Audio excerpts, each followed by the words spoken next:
I worked here years ago and for years. And my last job up here was actually as the climbing director, so it's kind of fun seeing a climbing festival up here. Teaching 12-year-olds to climb was very different than I'm sure the high-level stuff y'all are doing. So we weren't that cool, but we did have the wall. We were happy to climb up there.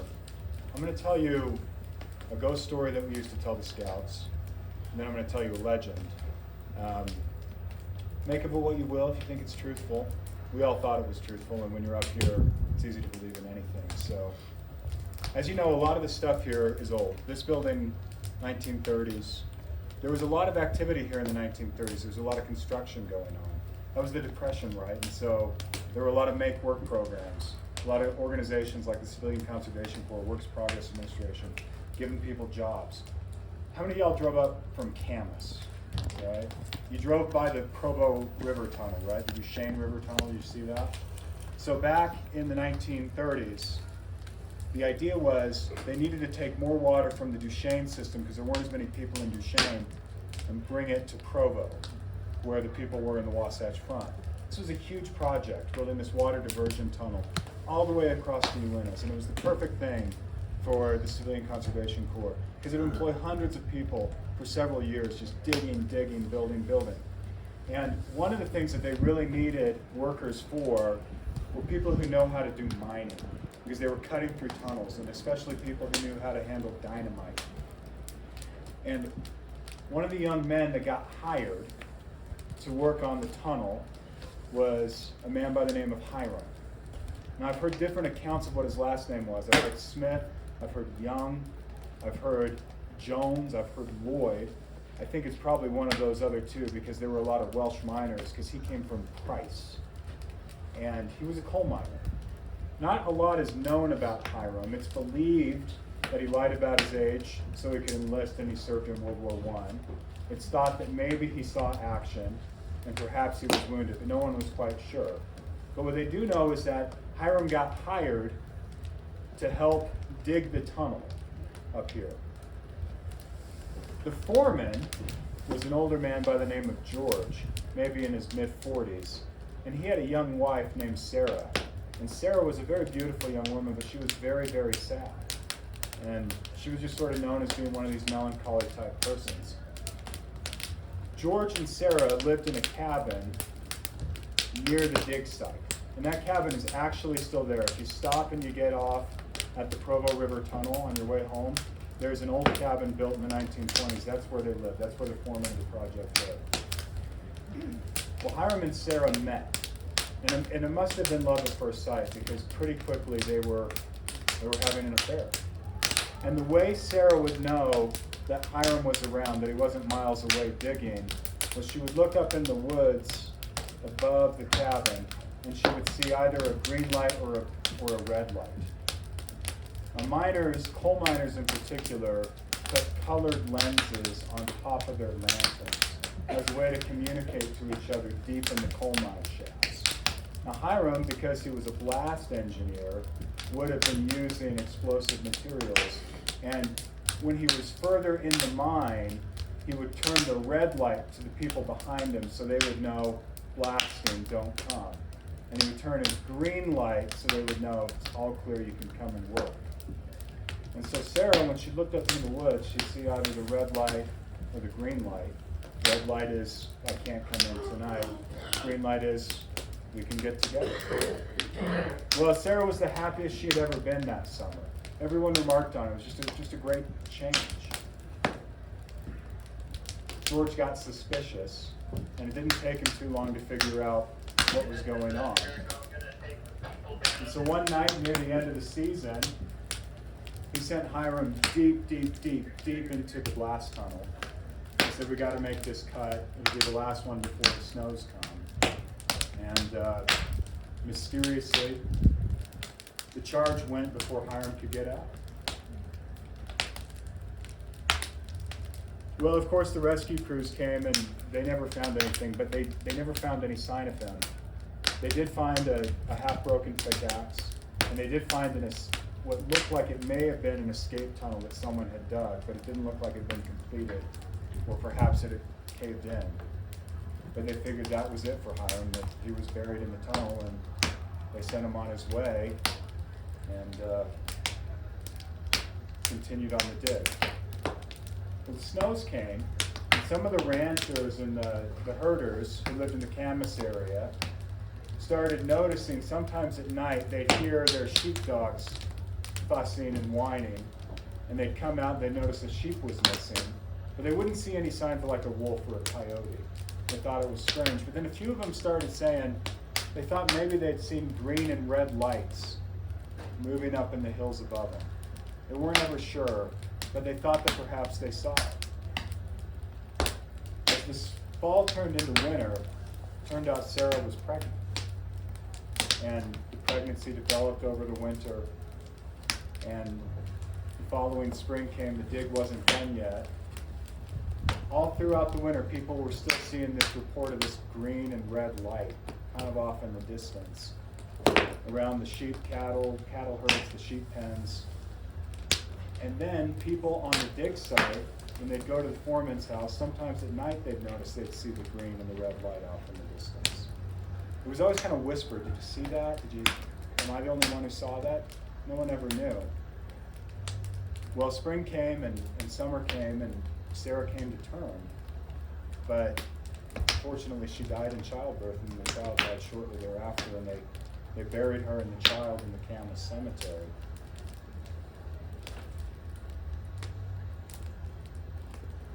And then near the end of that summer, people noticed that George hadn't come down from the dig. And so the rescue crews, they went up to the cabin trying to find George. And there he was, or parts of him. They found this dismembered man, hacked to pieces, in that cabin by the end of the dig. And people couldn't explain it. They didn't know why, except for the people who saw that green and red light off in the distance. Now, I've heard this story several times. I've always heard about the green and the red light. And I've heard tales of the green and red light being seen by the sheep ranchers, I'd say. They'd noticed their sheep were missing, but then in the fall, in the spring, they'd walk out on their farms and they'd notice there'd be like a big pile of stacked cut lumber. Or there would be like tanned leather hides and things like that. Like someone who had taken but had given back. But sometimes you'd still hear the old timers talk about green and red light off in the distance. Now we used to tell this story to the scouts. And because they were 12, they liked more blood and they liked more gore. We'd spice it up a bit and talk about bodies being hanged and, limp things, and we'd always say there were more than one miners who were in on the murder, and so, there's a big high body thing. And then we'd play a night game where we'd tell them the story, sometimes here, and then we would say, so just be careful, look for green and red lights. And then, of course, staff members would be in the perimeter with green and red lights. And the game was, if you caught a Hyrum, they were out. But if the Hyrum caught you, you were out. Sometimes it got a little far and it got a little rowdy because it was people chasing each other. But there are variations of that story all over. And you can actually find that cabin is there where the Duchesne Tunnel ended. And there was a murder there. I didn't make that up. There was a murder there in the 30s. So, we're going to make use of that and make a good story about it. But the thing I always liked about the Hyrum story and how it dovetailed with some of the other stuff we would tell the scouts was that Hyrum was a character who came up here looking for something, came up here looking for a job, and he found something that he didn't expect. In this story, he found the love of a woman that was just unexpected. A lot of people have come up here looking for things, and Reed referenced gold, and there was gold found here. There's absolutely, positively good historical evidence that a family named the Rhoadeses knew where gold was. and that they routinely found gold and brought it back into Salt Lake. We're talking like the 1860s to the 1930s, several generations of the Rhoades family. The story, the legend, is that when the Mormon pioneers arrived in Salt Lake Valley, of course, the valley itself wasn't really inhabited, but there were several tribes who lived nearby. There were the Shoshone, there were the Utes, there were the Goshutes. The Utes were always on the eastern slope up in the Wasatch and the Uintas.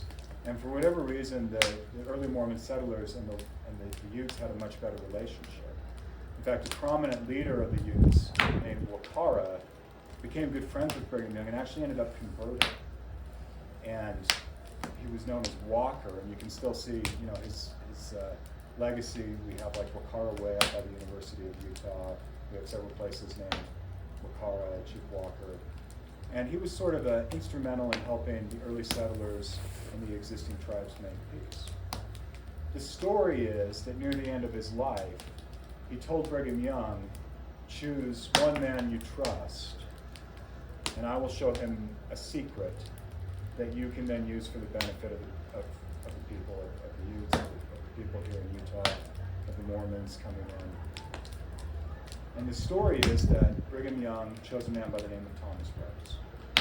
And Thomas Rhoades was a man who lived in Camas. He was a farmer. He was a well-known, well-respected man. And Wakara, or one of Wakara's sons, showed Thomas Rhoades where gold was, where he could find it, where he could take it, where he could bring it down. And Thomas Rhoades worked the mines, would go up every summer, would disappear for a few weeks, and would come back with handfuls of gold.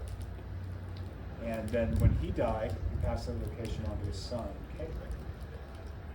Now, there was a bit of legend about it. People used to say, well, the Rhoadeses would go up in June up into the hills, and they'd come down in September, and they'd have like whole mule trains with saddlebags filled with gold. Maybe, maybe not. But there are lots of journals. You can find pioneer journals, early Utah settler journals at the University of Utah, Utah State University, where Thomas and Caleb Rhoades are certainly identified as giving people gifts of gold. It was a pretty common gift for a young married couple to receive from either Thomas or Caleb Rhoades, gold nuggets or gold flakes or gold powder to get started. And people knew the Rhoadeses, and they knew that they knew where gold was. And so they were always trying to follow them to see where it was they went. And Thomas and Caleb were aware of this. They were pretty crafty. And they had all kinds of different routes up. They had different hiding locations. And no one could ever track them all the way. No one could ever find the gold. But they certainly knew that they had them. Now, I don't think the Rhoadeses were super rich. I don't think they were pulling a whole lot of gold out of these hills. Some of you guys may have heard of a town in Utah called Kearns, right? That was named after a guy named Thomas Kearns, who was a prominent silver miner in Park City in the late 19th century, early 20th century. He was the first governor of Utah, right? He was a real businessman. He was really getting rich off of silver mining. If the Rhoadeses were getting rich off of gold mining, there would be a Rhoades mansion downtown, and there would have been a Governor Rhoades, and there would have been a Rhoades Street here, and Park City would have been named, there would have been Camas would have been like Park City is what I'm trying to get at. But the Rhoadeses certainly had gold. They certainly were giving it to people. People were certainly trying to follow them and find it. And one of the people who heard about this kind of quirky Mormon farmer in Camas who knew where gold was a guy named Butch Cassidy. Now, Butch Cassidy, you may have heard of. He's a bit of a legend. They made a movie out of him. I like to imagine he looked like Paul Newman. He may not have, but he heard about this guy, Caleb Rhoades. And he heard about Caleb Rhoades going up into the Uintas and coming back with gold. So he thought one day he and some of his gang would follow him. And Butch started life as a not life, his criminal career, let's say, as a cattle rustler. That was his job for a long time, and he was really good at it. So cattle rustlers are really good at tracking. They're very good at riding in the saddle. They're very good at following people. So if there was any man who could follow Caleb Rhoades, it was Butch. And he did. And he found Caleb Rhoades and he followed him. He tracked him for several days. And he found Caleb Rhoades had built this cabin high in the mountains. And he followed Caleb in. And at night, he and several of his gang members surrounded the cabin, swept in, and took Caleb hostage and some of Caleb's family who was there. And at gunpoint, demanded the location of the gold. And Caleb refused to say. And Butch didn't like this. And so he said, well, if you don't tell me, Caleb, I'm going to shoot you. Caleb said, well, Butch, I thought you were smart. You kill me, the secret dies with me. So go ahead and shoot. Well, Butch was smart. He realized, well, that won't get me anywhere. So what he figured is, well, if Caleb had gone to the trouble of building this summer cabin, he'd probably build it within vicinity of where the gold was. So he took several of his gang and he said, okay, go off north, south, east, and west, ride for about half a day, look for any trails, look for anything that looks like mining, look for anything that looks like digging. I remember when I first heard this story, I thought, how would these outlaws know what to look for gold mining? But I guess back in the day, everyone gold mined on the side, so it was like one of these things people just knew how to do. Well, day goes, and sun sets, the riders from the north, the south, and the west return. They couldn't find anything. And sun sets, night goes through, the rider from the east doesn't return. Next morning, later in the morning, he returns. He's grinning. And he says, well, Butch, I think I found something. Butch says, well, what did you find? He said, well, pulls out a nice big gold nugget that he had found. He said, that's like a $50 piece right there, Butch. And obviously, Butch is really excited. His other members are excited. I said, well, where did you find it? And the rider from the east begins describing.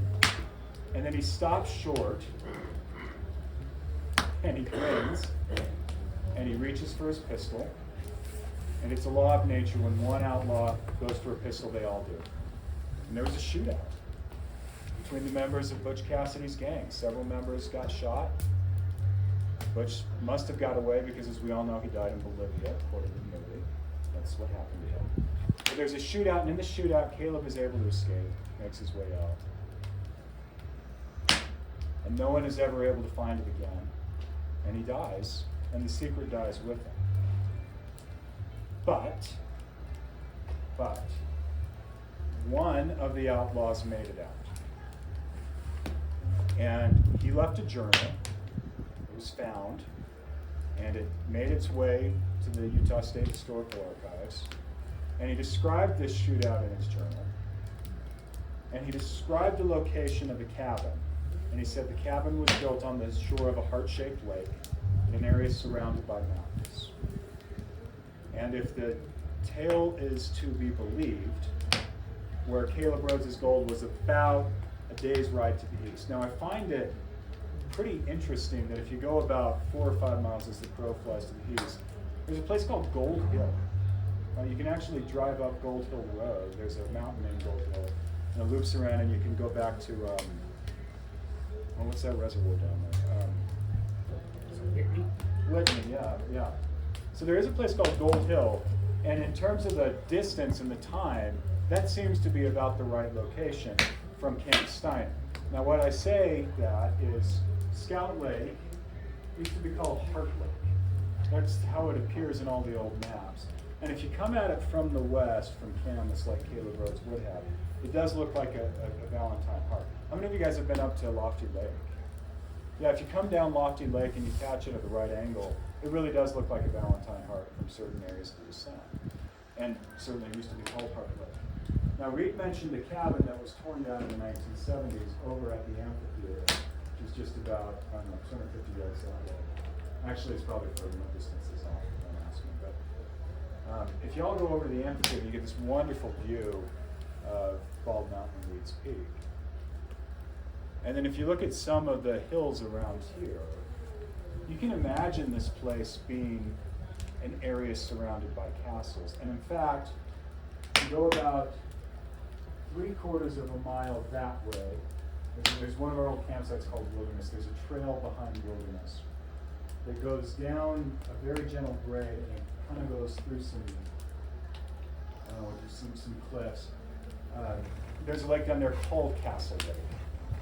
So, heart-shaped lake, surrounded by castles, and we know there was an old cabin over there. It was torn down in the 70s, that's well documented, and the lumber there, you can still see the notches and grooves from the cabin construction. So, maybe that's where Butch Cassidy's shootout happened. Maybe that's where Caleb Rhoades lived. And maybe about a day's ride or so by horseback is where his gold was. And like I said, the Rhoadeses weren't like Kearns rich. That's kind of a funny statement if you don't know Kearns. Old Kearns, silver mining Kearns, Park City Kearns rich. They were well-to-do farmers who had some gold on the side, and a lot of rumors swirled around about them. A lot of people have come up looking for that gold. People say that, perhaps the Rhoadeses knew where the 7 cities of Cibola was. This is the old legend of lost gold. It actually stems from the time of Cortez, because when Cortez arrived in Tenochtitlan back in the 1530s, he was actually really disappointed because he thought he would find cities of gold. And if the Aztecs had anything, it was not gold, it was city. They had a little bit of gold, but it wasn't like what they had in Peru. Cortez thought he was going to be like Pizarro, and he wasn't. Very little gold. But you know what's really interesting is that the Ute language is a linguistic cousin of the Aztec language. In fact, it's called Uto-Aztec language family. And we know that there were trade routes between Mexico City all the way this far north to the Uintas. And they've actually found like Aztec-style goods up here. Every now and then, someone trips over an old Spanish artifact, like an old sword or an old, those helmets they used to wear and those breastplates. Down in Spanish Fork, they even found a cannon that had Sevilla written on it and a date that it was founded in like 1520 or something like that. Because of course, the old Spanish friars, Escalante, the missions, they all came up through this area. That's why we have a town in Utah called Spanish Fork. Right, that's where the Spanish friars came through.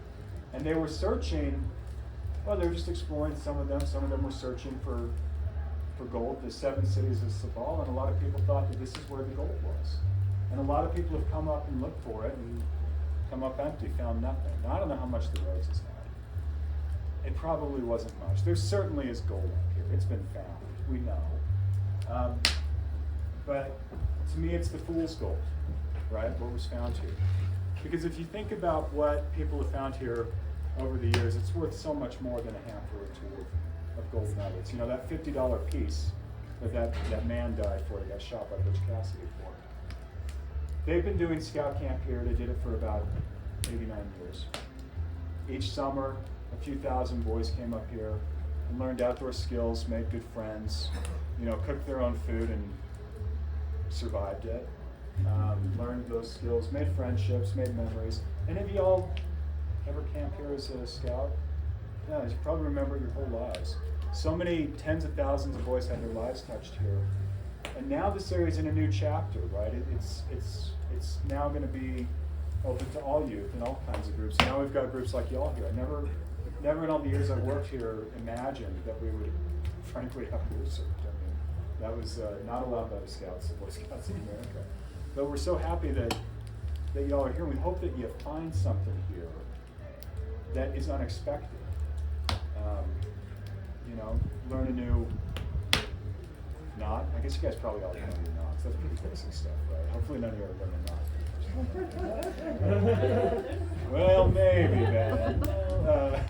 Or learn a new move, or make a new friend, or make a new connection, or see the sunrise in a new way.